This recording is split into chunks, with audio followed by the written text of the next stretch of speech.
Good morning and welcome to the panel discussion of how artificial intelligence will change business and people in the coming decades. I'm Adrian Wooldridge.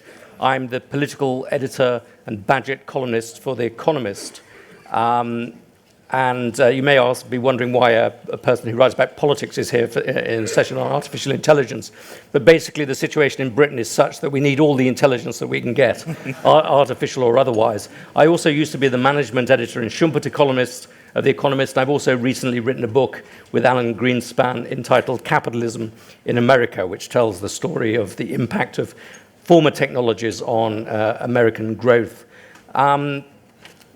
Artificial intelligence is one of those subjects that when it started aroused very extravagant hopes and very extravagant fears. People said it would either make humanity irrelevant or turn humans into the equivalents of gods. And normally when fields develop, they become calmer and more rational and more sensible. And I think one of the strange things that's happened with artificial intelligence is those extravagant claims have become more and more extravagant, either on the dystopian or the utopian side. And what we have today is a very distinguished panel of people, and a very diverse panel of people, who are going to look at this problem and bring, I think, sense and evidence, but also informed imagination to the discussion of an area which normally is discussed in rather extravagant terms. And we have Jim Gordon, the CEO of WorldQuant Predictive Technologies, Josh Harris, Executive Vice President of Palantir Technologies, Matthew McKnight, Chief Commercial Officer of Ginko Bioworks, Vivienne Ming, co-founder and Executive Chair of Socos Labs, and Michael Reitblatt, CEO and co-founder of Forta, to talk. And they're going to talk about some very diverse implications of this new technology, or relatively new technology. I think we might start over here and work round, if that's all right. Okay, so we'll reverse the order. We'll reverse the order to keep you surprised. No worries. Good morning, everyone. Mike Reitblatt. I've been in the, let's call it, bad guy detection industry for about 20 years in the Israeli military cyber command, in different cybersecurity companies, and recently, or 6 years ago, started a financial crime or fraud prevention company. When we talk about financial crime across the whole aspect of it, right, the latest estimates is it causing damage of about $1.3 trillion to the global economy. At the same time, companies and governments are spending $1.2 trillion to only lose $1.3 trillion. And every year the situation is getting worse. And part of the reason it's getting worse is, at least in my world, one of the earliest adopters of machine learning and artificial intelligence in general are the criminals. They're incredibly savvy, and we usually don't think of them as users of advanced technology. And as more and more of our economy is becoming digital, it's easier for them to basically overcome our usually manual rules and processes across different fields, whether it's anti-money laundering or tax evasion or just plain cybercrime. And part of the unique challenges in fraud prevention or crime in general, when AI is concerned, that's part of the reason I wanted to go last, is it's an adversarial situation. Unlike a well-defined problem like, let's play chess, the rules are set, we can run millions of games or billions of games and look at a lot of different pictures to identify them. In crime, the moment the fraudster or the perpetrator understands that there's a system that's able to detect it, they immediately change, and the system's no longer valid in the same way. And when they're using the same technologies, or oftentimes better technologies, to negate that, there's a constant adversarial situation where if the latest technology is not being used everywhere, and unfortunately it's rarely being used anywhere in today's financial world, the fraudsters will always win, or at least they'll win enough to cause the $1.3 trillion damage that I talked about, regardless of how many people we throw at it. Now, I know some of the people here will talk about how AI can be used to solve particular problems or how AI can replace people. In early, when the conversation about AI started early in the 50s, or even before that, there was two camps. There was the AI, the artificial intelligence camp, and IA, which is the intelligence augmentation camp. How can we make people smarter using intelligence? Just for everyone to understand the difference. AI would be a self-driving car. IA will be your navigation software in your phone. So you're still making the decision, but you're getting access and processed information that humans just can't process in the same period of time.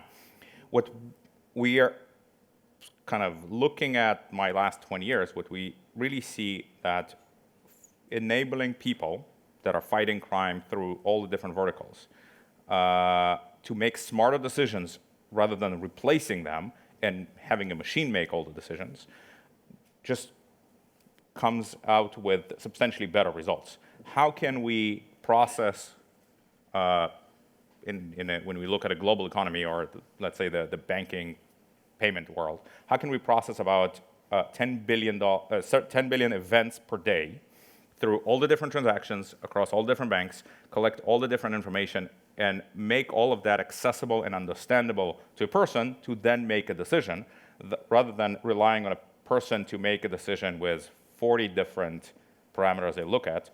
Let's make them use 1 billion that a machine pre-processed for them. And I think there will be a very, very long time, at least my belief, maybe we'll hear different opinions, until a machine will be able to do a better job by itself, rather than empowering and very, very effectively empowering other people to rely on their current, let's call it, intuition to make decisions. I think we could really entrance the crowd with a detailed debate over artificial general intelligence and how long it'll be, but maybe we'll hold off on that for another couple of years. Let's go from here now. Your view. Thank you. Hi, I'm Jim Golden. I'm the CEO of a fairly new entity called WorldQuant Predictive Technologies. My job, I have the great opportunity to help look at technologies that have been built in the quantitative finance industry, primarily around machine learning, data ingest, and prediction, and try to take some of those ideas, philosophies, and frameworks out into the world outside of quantitative finance. My formal PhD work was in AI many, many years ago. I can't tell you how delighted I am to be cool again.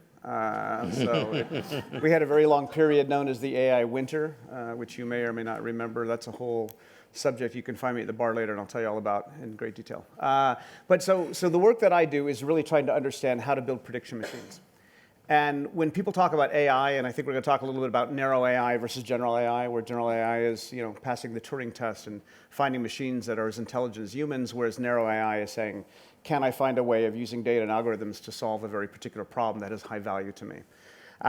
So for this panel, we were, in a call, and a little bit earlier this morning, we were talking about where do we find things that are very interesting, where there's an opportunity for disruption and improving the greater good, and also where do these things have an opportunity to go wrong. I think everyone on the panel agrees, and maybe we won't, that AI, like many things, is a tool. And I'm a techno-optimist, right? And I'm also a human optimist.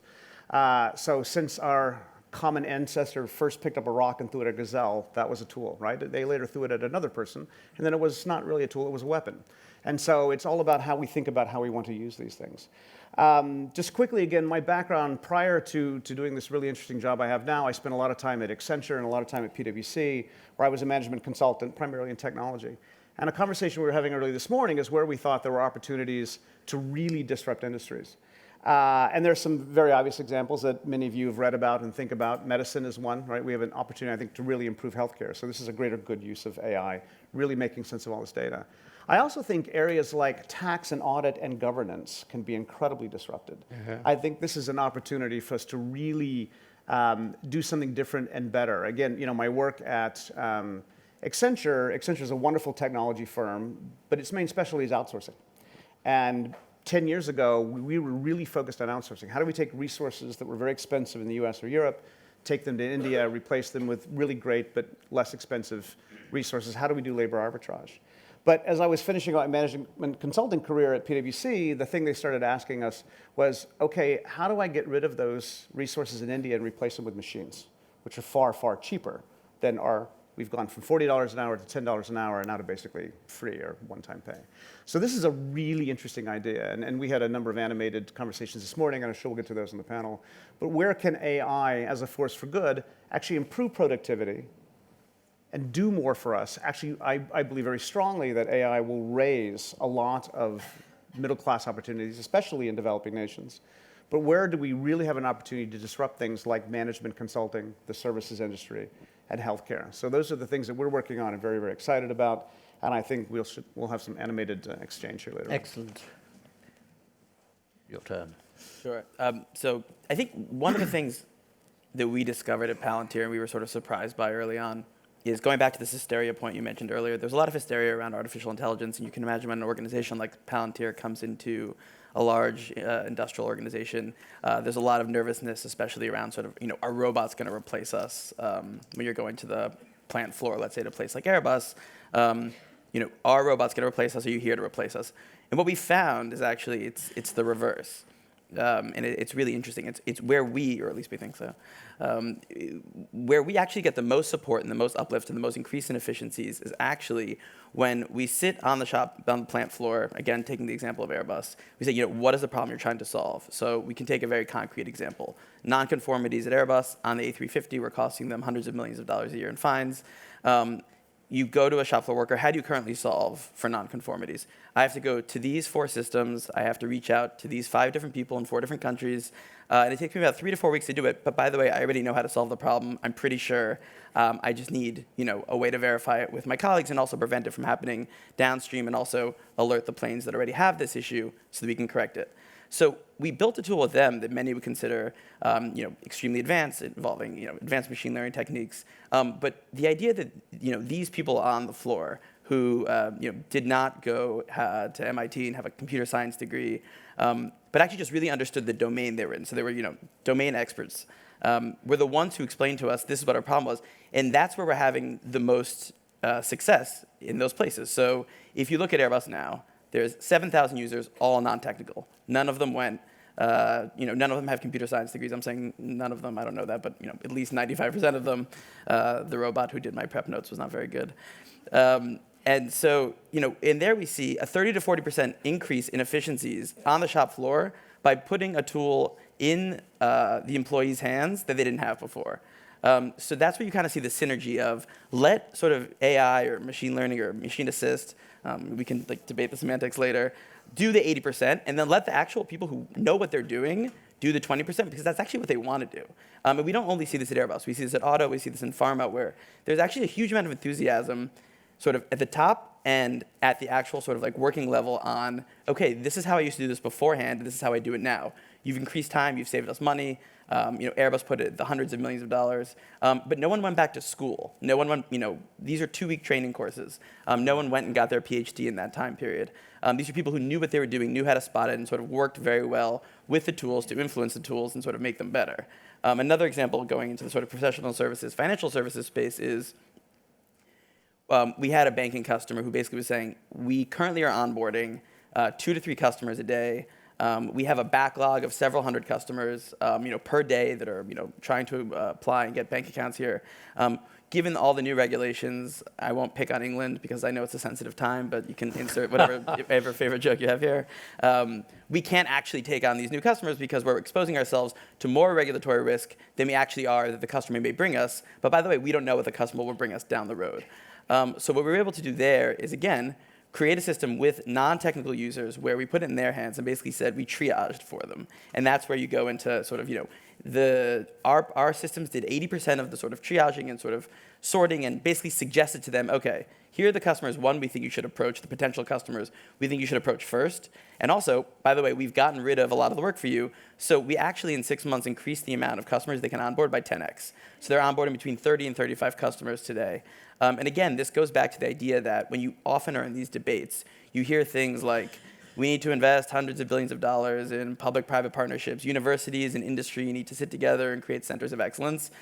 That's all fine, and we do need to do those things. However, right now, I think we're underestimating how skilled workers actually are, and we're underestimating their ability to adapt and actually use modern technologies, because we're seeing it every day across all of our customers. And they're actually the ones who are most enthusiastic about the technology. If we can find a way to get rid of middle management, that's something I would not be opposed. But Thank you very much. Vivienne, do you mind going next? I'd be happy to. Gosh, in some ways I want to respond to everything that's been brought up so far. Time to do that later. But yeah, we'll have to come back to it. I will throw out, however, that I think every major policy paper, including the one by the UK on the future of work, is a load of crap and not actionable in any useful way. So I'm sure I offended someone. Keep offending, please. Yes. So I do a lot of different things. I started my career not in AI, but in a field known as theoretical neuroscience. If you've never heard of it before, just substitute the word lazy for theoretical, and you have a pretty good sense. So we would build machine learning systems to understand the brain. We'd study the brain to come up with new machine learning systems, and arguably, at least in part, deep neural networks, this kind of modern technology that drives a lot of current AI, emerged out of our field. So it was just coincidence that I happened to be there. We didn't go from being uncool to cool at any given point. We were always awesome. So I get to do a lot of different things. I founded companies in education space, in talent, and a variety of other domains. But one area that's really interesting to me, and this idea of artificial intelligence versus intelligence augmentation, I am fundamentally on the augmentation side. Everything I do is there. I've turned down jobs at Uber and Netflix and others because I don't care anything about making movie recommendations or driving self-driving cars. I want to build better people. And one of the main areas there is in mental health. And over my career, I've had the opportunity to use machine learning, artificial intelligence, and another related field, neuroprosthetics. So literally combining brains and machines together. And the results are often quite surprising just because, as we've mentioned, disrupting medicine and others, it's so easy in some cases to make a difference. In one case, I was the board member of a small startup that was building technology for tracking emotions in real time, just passively based on your mobile phone. And I agreed to join their board if they give me all the data, and we built a system that could predict manic episodes in bipolar sufferers 3 to 4 weeks before people's subjective awareness. So 3 to 4 weeks before a disorder which goes on to 25% suicide rates, we're able to predict this and allow them to take actions. Somewhat notoriously, my son was diagnosed with diabetes. This isn't mental health, but it goes at the same issue. And this was about 7 years ago, and at the time, nobody was doing anything. I mean, we were building insulin pumps and other sorts of experiments, but no one had brought artificial intelligence to bear on a very common and extremely costly disease. In my son's case, it was type 1, but type 2 is 10 times more frequent in the population. In fact, it is apparently the second largest labor cost in Southeast Asia after salaries, is treatment for type 2 diabetes. So I hacked all of my son's equipment, broke several federal US laws, apparently, and redirected the data flow to my personal server, and then repurposed a model for the retina, predictive modeling in your sensory systems, to predict in the future whether blood glucose levels would go high or low. We built a system for autistic children, using Google Glass, a wearable system that could read people's facial expressions and then write the emotion on the screen. And it turns out not only can the kids learn to read facial expressions, even better when they do it through social interaction, they also learn empathy, which was thought to be an independent symptomology of autism. Really was just, if you can't read people's emotions, then you can't learn a theory of mind about them. So I could go on and on, but I'll close with this. One of the more exciting things we're doing right now has been a field which has been purely academic for me for a long time, which is neuroprosthetics. Literally, can I jam something in your brain and make you smarter? By the way, the answer is yes to anyone that wants to volunteer. The survival rates aren't high. So, but in this case, one of my startups is building a wearable, so non-invasive technology. You flip the switch, and your working memory span increases by 20% in our latest study. That would translate, by the way, at a population level to about a 30% increase in lifetime income. And another one where another company where we're building systems for people that are locked in. They look like they're brain dead, but they're not, to be able to communicate with the outside world. So these are probably some areas that haven't come up a lot when you're looking at the business news around AI. But the idea that we can literally augment ourselves in very direct ways, transform what it means to have bipolar or autism, communicate with people that have been lost to the world, these are some of the more I think there are reasons to be a little pessimistic about some aspects of AI. These are some reasons why we can never simply say no. Thank you. I think we finally discovered the solution to the Brexit problem, neuroprosthetics. So. Great. I'm Matthew McKnight. We are definitively in the application camp here. So I work for Ginko Bioworks. Ginko Bioworks is a microbe engineering company based in Boston. So we have a fundamental mission, which is to make it easier, faster, and cheaper to engineer biology. That comes from a general thesis that if you can read DNA and you can write DNA, you can sequence DNA, you can synthesize DNA, you can program cells. It is binary code at its core. And so we've built this platform in Boston, raised about $430 million over the last 3 or 4 years to build a robotic engineering lab for biology.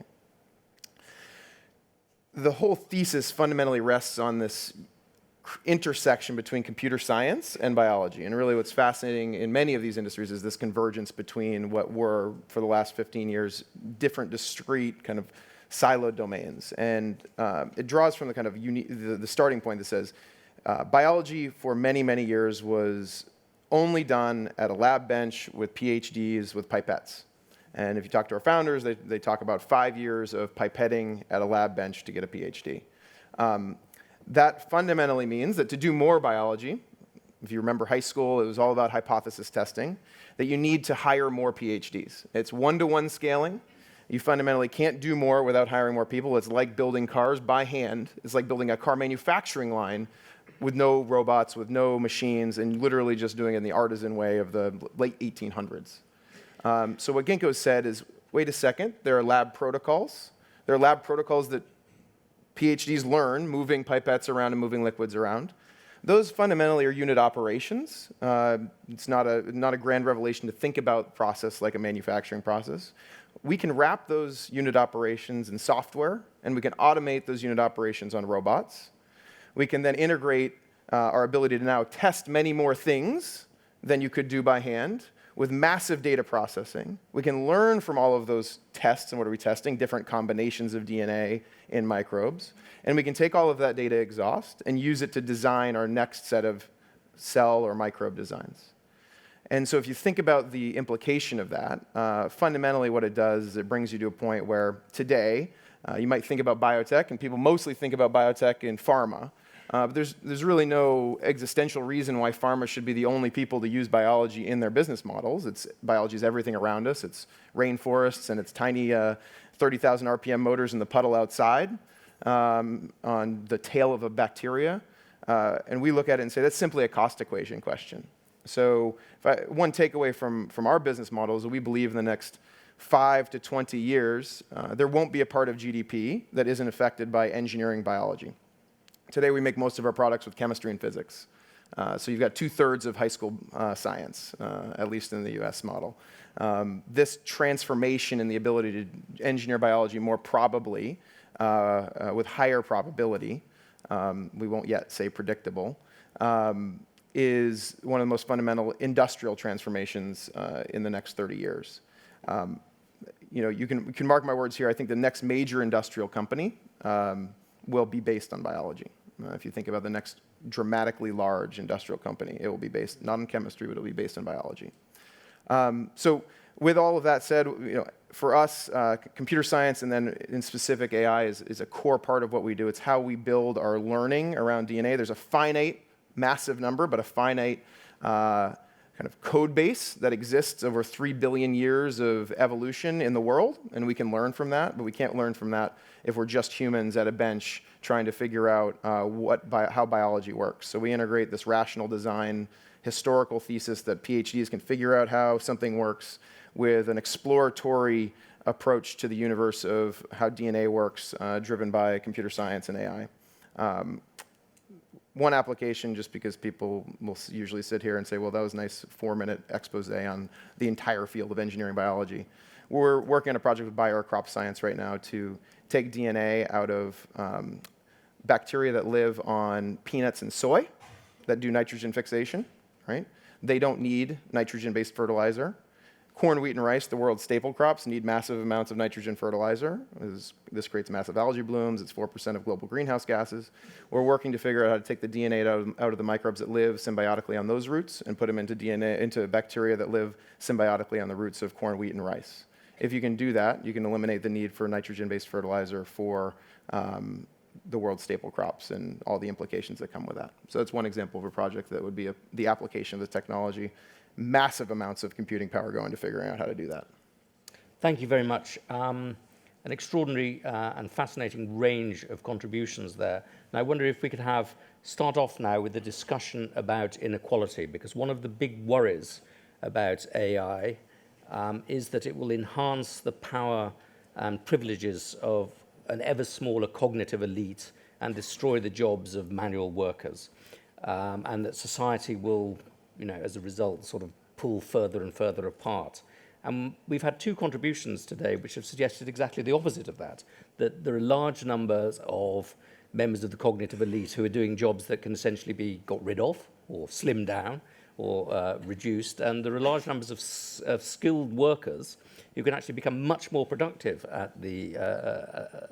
as a result of AI. So that completely turns upside down the conventional wisdom on this subject, and it sounds just about right to me. And I wonder if you could say a bit more about how AI can make professional services firms different, more productive, and one particular hobby horse of mine, which is boards of companies, which seem to me to be much too big, much too parasitic, much too useless. They belong to the 19th century and they need to be completely disrupted out of existence, or at least almost out of existence. But you don't have to agree with me, but say something about how they can be changed. I emphatically agree. So, to your point, I think this idea that robots replace low-skilled workers in developing areas is not what we're going to see. At least we'll see some of that. But, we were talking this morning, we don't have a lot of people, complaining about the lack of work for blacksmiths or farriers, right? So, these are things that evolve over time. To Josh's example, the idea that we can make manufacturers or skilled technicians more productive,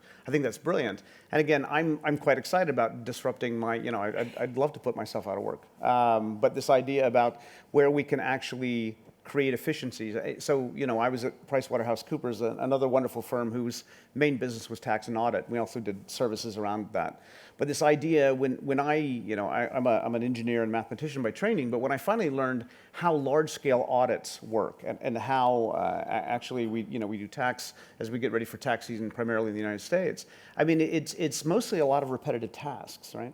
So we use this term called robotic process automation. I don't like that term because it's really not robots. It's about how do we take things that are repetitive in a workflow and use AI or machine learning or automation to actually improve those. But those are the kind of things where we can actually really reduce, I think, what we we call white-collar skilled jobs in the services industry. And to your point about boards, think about where there's an opportunity. We use Theranos as an example, right? Here's a fantastic example of where board governance gone wrong, right? In fact, there was no board governance. But the idea that some of those tasks could actually be automated, or at least use AI-like things to create bodies of evidence, score those bodies of evidence, explainability back to the shareholders. Many things were missed. Can we use this technology to not miss things, and then humans figure out what we actually do about those? So I'm in the opposite camp. I think AI will actually lift up, especially workers in developing countries. Again, I talked about a little removing some of, or changing how outsourcing is done. Nothing is ever easy and nothing's ever straightforward. But again, I think this opportunity to actually improve production, to improve governance, to actually create a more transparent world, actually at the end of the day will be good for all of us. There are two things that can happen, I think, with boards of companies. One is that the repetitive jobs, which have become much more onerous since Sarbanes-Oxley and the rest, could simply be automated. The rent-seeking, whereby you get rich white men sitting on companies, I won't mention any names, but look at the boards of Theranos, the board members of Theranos, just extracting rent from this process could be got rid of. And we could actually be looking for fraud and error, and then you could free the actual productive members of boards to do much more strategic thinking jobs. There's a whole area of the capitalist class, essentially, that can be reconstructed through AI, in my opinion. Your views on inequality, sir? It's a fascinating topic. we touch in so many industries that the answer to that question ranges the gamut. So if you take the example that I left with, which is an agricultural example, if this planet is to support the massive increase in population that we expect it to need to support, we fundamentally must improve the tools that farmers have to produce food, right? And whether that is through better agriculture, better tools for farmers, or alternative proteins, most of that can be improved through the smart, thoughtful, transparent application of biology. If you look at one of the most interesting companies on the West Coast right now called Impossible Foods, they're making a plant-based burger. The plant-based burger has inside of it heme, blood, but it's plant heme. It's a chemical that comes out of a plant that they've taken, synthesized the DNA, put that DNA into yeast, brewer's yeast, like you make beer. You feed the yeast sugar. The yeast eats sugar, reads the DNA, and creates this plant heme. They put it into the burgers. You cook the burger on a grill. It bleeds. You can make it medium rare. You can make it well done.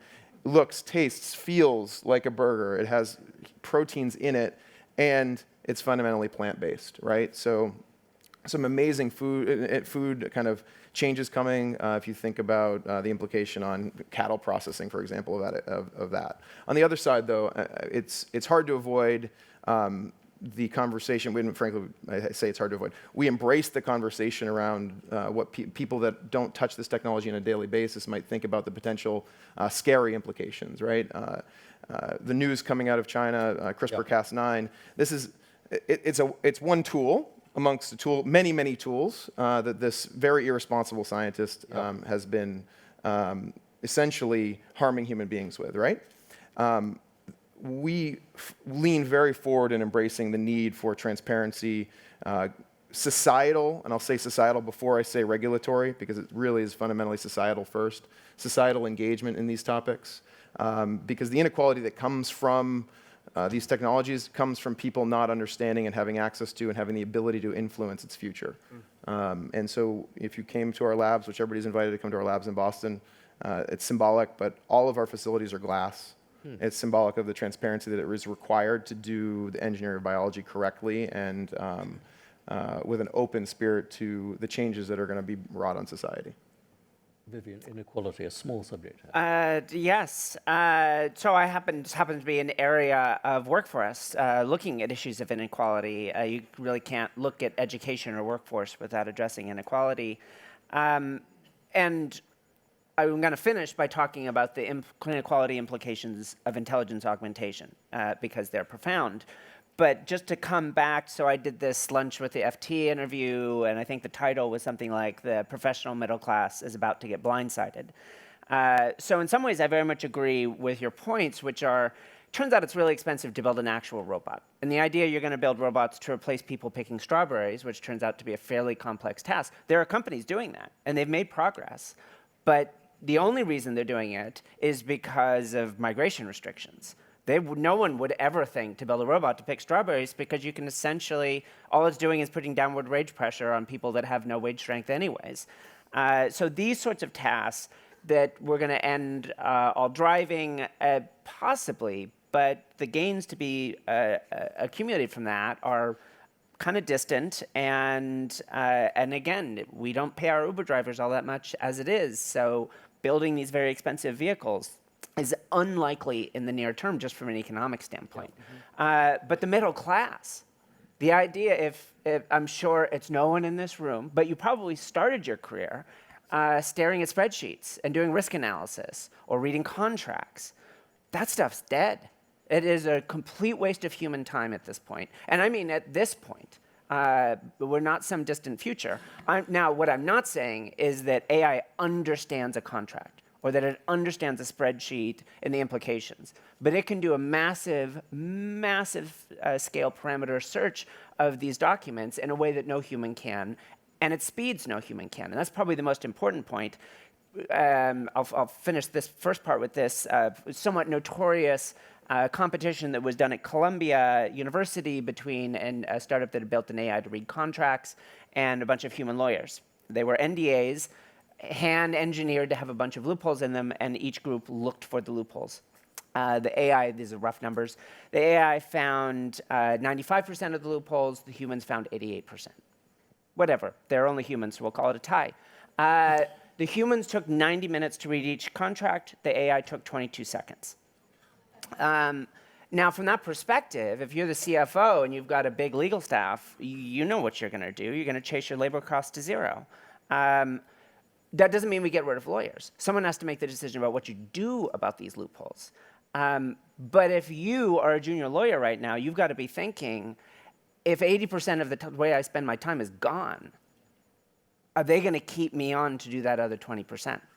And how am I ever going to learn to do that 20% if the whole reason they hire junior lawyers is gone?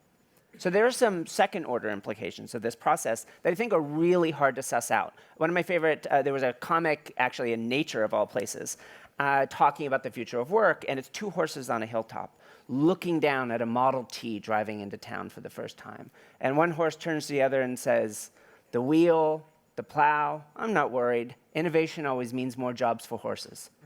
So people sometimes are a little flippant. Hey, we've been here before. We've been in these revolutions. History doesn't work that way. We've never been here before. And by the way, the Industrial Revolution was a nightmare for 99.99% of the population of the globe for 300 years. It worked really well in England, and even here only for a small number of people. So we should be a little bit more thoughtful about it. So back to neuroprosthetics, is it a human right? Or is it a gift that wealthy parents give their children? It may be in the near future that technologies like this will fundamentally change the definition of what it means to be human.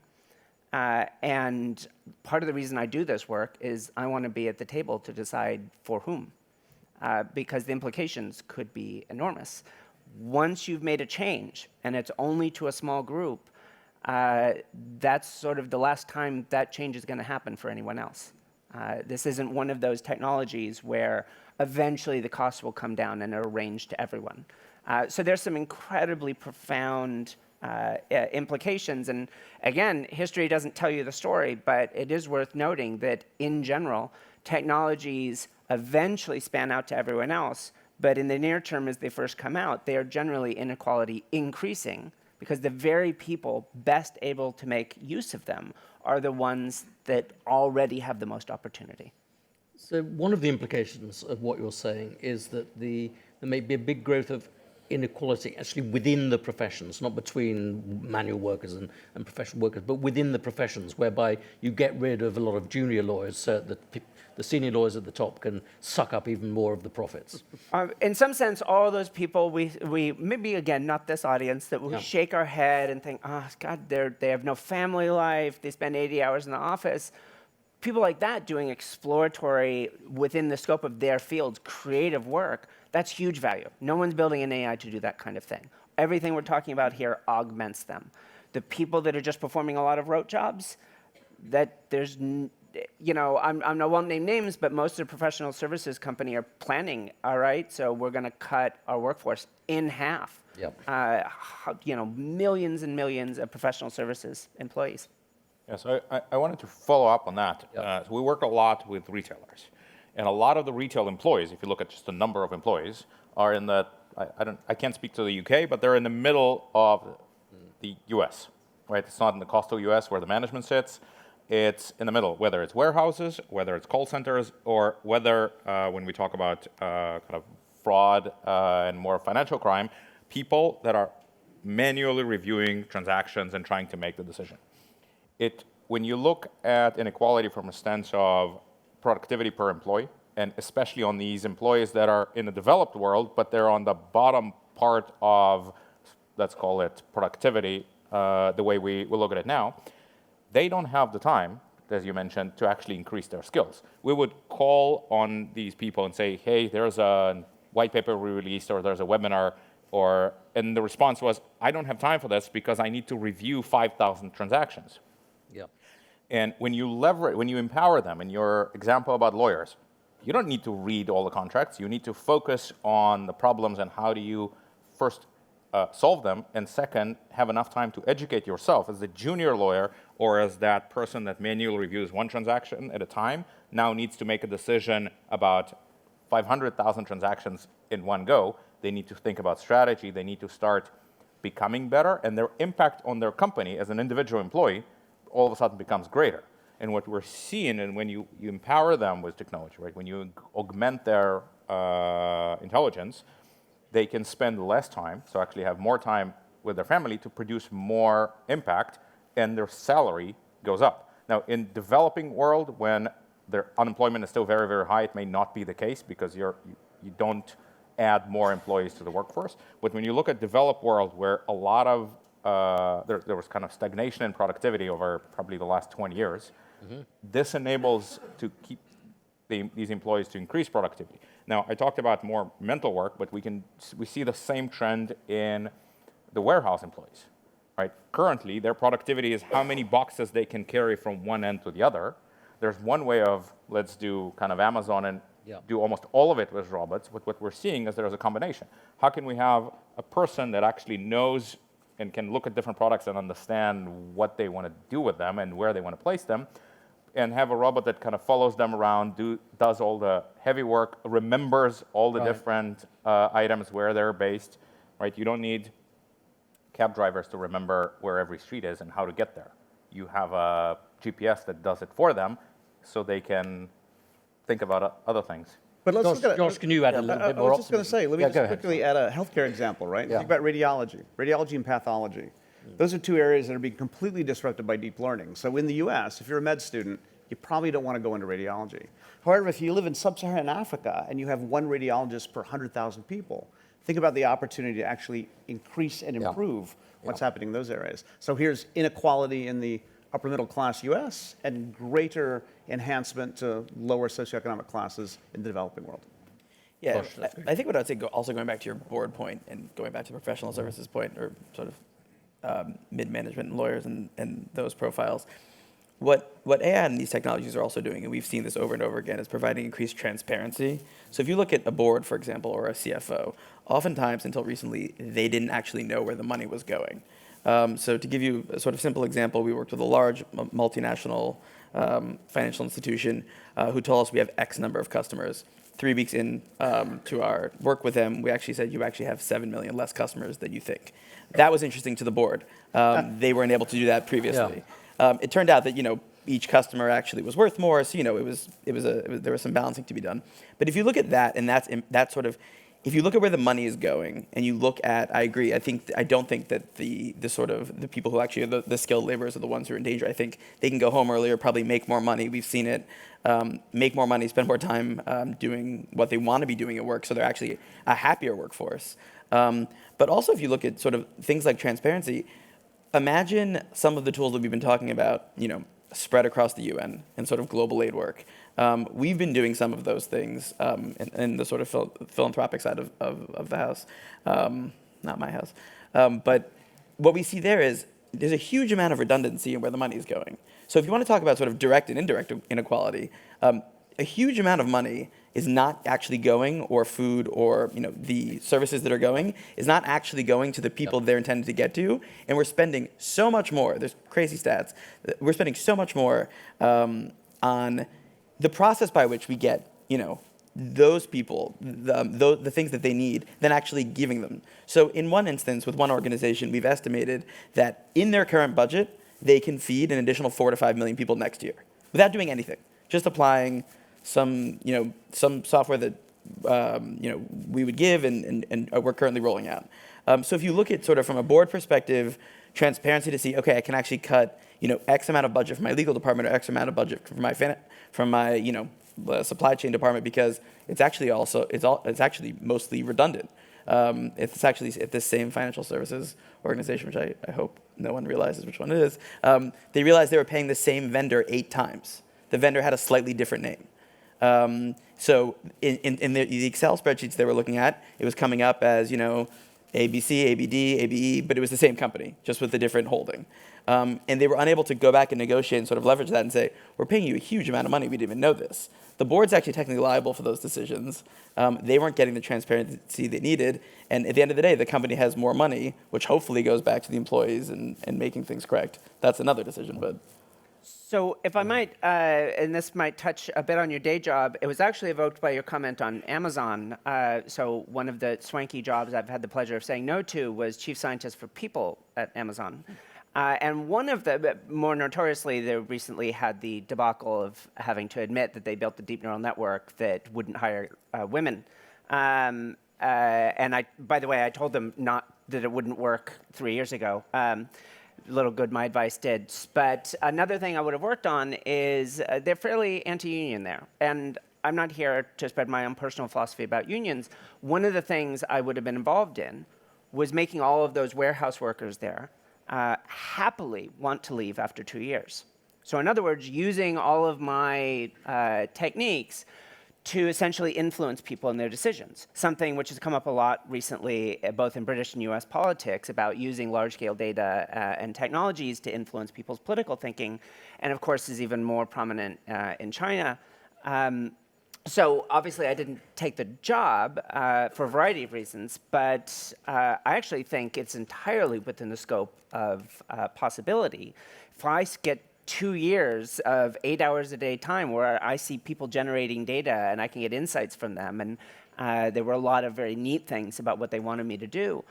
The idea that I could strongly influence someone in their career decisions, in their work decisions, in large-scale labor circumstances is something we haven't discussed, but in the context of inequality and the role AI can place in it, there I think it's worth also thinking about how these systems in the hands of fairly sophisticated users can produce really profound, if subtle, political influences, career decision-making in individuals that could be used. It could be good or bad. We could use it to augment and improve in a sort of behavioral economics nudge sense how people make decisions in their lives. But we could also use it to limit our labor liability and prevent the growth of unions if we decided that that wasn't something we wanted. And I think there are a lot of, it's unambiguous. They're tools. It's how we use them that matter. In the end, they're only ever going to reflect our own ethical choices back at us. But they are very empowering, so those ethical choices need only be made by very small numbers of people. We've had some very good arguments in favor of optimism when it comes to the issue of inequality from this panel. But I personally wonder whether we're just pessimistic about the wrong thing. We're pessimistic about the state of the skilled working class when we don't need to be. But I think that if you look at the history of the 20th century, the most volatile and dangerous group of people are educated workers who have quite high expectations, who want to become members of the professions, expect to become members of the professions, and are then disappointed when those professions don't have a job for them. And they form the basis of fascism, they form the basis of communism. They're an extremely volatile group, and I rather wonder if, partly because of the impact of AI, we're going to have a large number of educated people who are going to not get jobs in the professions, who are going to be extremely frustrated and going to be extremely angry, and those are going to be the people, the frustrated middle class, the frustrated managerial elite who see their managerial jobs destroyed, will be the agents of the next wave, and even more dangerous wave of populism. But with that nice thought, I want to ask you about, we've talked about some ways in which AI can change the world in unexpected ways, reinvent the board, help us to deal with mental health, empower skilled workers. Can you suggest any more? I want to go down the panel. Unexpected areas where AI may be doing something wonderful. Well, I mean, I think just generally this idea about, there's a wonderful book that came out earlier this year by 2 economists in Canada called Prediction Machines. And it's a fantastic book. I can't remember the authors, but really great reading. But their argument was that AI is really about the ability to do prediction. So I think when we can actually improve prediction, that and generate novel insights from data, hypothesis generation. I mean, this is the area that I'm most excited about, from really getting back to sort of theoretical AI. But how do we generate new ideas that take us into new areas? So, again, being extremely optimistic, I can't, what is the known knowns, unknown knowns? Yeah. So, but I don't know what those unknown unknowns are, but I think they're going to be very, very interesting. And as we accumulate huge amounts of data, in fact, one of the things that we one of the reasons why AI is, again, a very hot topic is because we suddenly have an amazing amount of interesting data, and we have computational power that allows us to make predictions on that data. So, I mean, I think this idea of adding transparency to things that are not transparent, I think pulling back the veil. I think instead of helping companies do what they do badly, faster, and cheaper, actually helping them do what they need to be doing right. So I think there's a lot of places where things are going to evolve. Exciting areas that are going to be revolutionary. Right. So 3 billion years of biological code sits around us. Wow. If you just think about that as a code base that has had an algorithm, natural selection, evolution, running against it for 3 billion years, pretty sophisticated algorithm. And all that exists in the world today, and frankly anything that is extinct that we have records of, is accessible to us as code base. You can think about all of the world's programs that have ever been written on a computer. It's the biological equivalent of that, and we can now read it, we can access it, we can search the diversity of that design space and use that DNA code to create new products. I'll give one example. Everybody's seen Jurassic Park. One thing that we did about 3 years ago is we went to the Harvard Botany Lab, and they allowed us to extract DNA from an extinct flower. And we took that DNA from an extinct flower, searched the DNA design space for the sequence that ultimately produces the fragrance, generally terpenes, identified both analytical processes and understanding of how biology works, took that DNA fragment, reprinted it into yeast, and created the fragrance of an extinct flower. We've turned that into a perfume as a demonstration product. That's a fun, interesting application, but you can think about doing the same thing for antibiotics. There's a superbug panel going on right now. Well, there's a massive amount of code out there that biology and bacteria in particular have developed to defend themselves from each other. So the more we can look at that diversity of 3 billion years of design space and turn them into products, I think we're going to be all blown away by the capacity to create new things that we've never seen before. So it's dinosaurs next. It's not a crazy Go down notion. from you. Exciting new applications that we haven't talked about So I actually want to follow on what you just said about using AI to discriminate people, purposely or not purposely. What you see with employees that get high salaries, let's say athletes or actors and so on, they have a business manager. They don't negotiate anything. They know everything. If you're a middle kind of market employee, you can't afford it. But you can have an app that does that for you. There's a lot of applications that say, well, actually in that region, in that company, this is how much you should be paid in your contract. Right. These are the different problems. And tell them that if they won't offer you this, you'll do such and so on. So they can negotiate, or not necessarily on your behalf, but actually inform you substantially better. A lot of the employees that negotiate terms have material information disadvantage, which we can very easily kind of close here. I think when the first really started talking about AI was when Deep Blue beat Kasparov. Yep. And I think at first, right, Kasparov was extremely frustrated, right? He will forever be remembered as the man that lost in the kind of human to machine, the first ever fight, or the second one. He won the first one. But what he started doing after is showing that, and very successfully, that a machine plus a human actually will beat a machine. Right, if you look at the top chess players today, their ELO is about 2,900. My phone with a free app has an ELO of about 3,150, which means they will beat every grandmaster in 60% of the games and draw the rest. Right, so it's unmatched. Kasparov plus a machine, same software, reaches about 3,300. So it's almost the same impact against machines. So humans and machines, if you use them properly, and we usually, especially in the media, portray all the cases where AI will replace us, will create discrimination, all the bad things that happen, because AI, not the general AI, right? The machine learning application that we currently talk about is really good at finding correlations and finding patterns, but not so good at actually understanding what to do with them. So sometimes you end up in these local minimums or maximums, depending on what you're optimizing for, that are bad for society. But leveraging them in the thought of, okay, we have a human, this is how a human operates. How can we empower that, whether it's the lowest power employee in very poor neighborhoods with low education? Everyone has a phone now. Every phone is connected, even in the poorest countries. Every phone is connected to the internet, which means they have access to all the information and all the computing power at every given second, there's so much more that we can give them to close that inequality. I would say very quickly just that I think it's going to lead eventually to, especially starting in the developed world, and it's starting already, to a hyper-transparency that will, in sort of all areas, impact.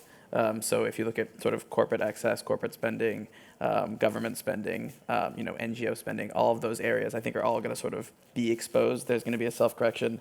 And I think ultimately for the better. I think in the sort of non-developed world, they're behind and they're more reluctant to involve or use AI techniques and softwares that are available. So I think you're going to see also more inequality there for a while as sort of the developed world gets a little leaner. But ultimately, hopefully, ending in a homeostasis. But I don't know if that's unintended. Vivienne, I just wanted you to expand on a point that you made earlier, where basically you said that the British government's report on the future of work was a lot of tosh. If maybe slightly misquoting you, but not that much. Why? And is this generally the case that governments just don't have the slightest idea what's going on? No, to be fair, I feel the same about McKinsey's reports and everyone else's, which is, here's the symptom, not the cause. Read them. They don't talk about people. They talk about skills, they talk about workers, but they treat human beings as endlessly fungible widgets. That if the economy demands more creative labor, everyone will just magically become creative.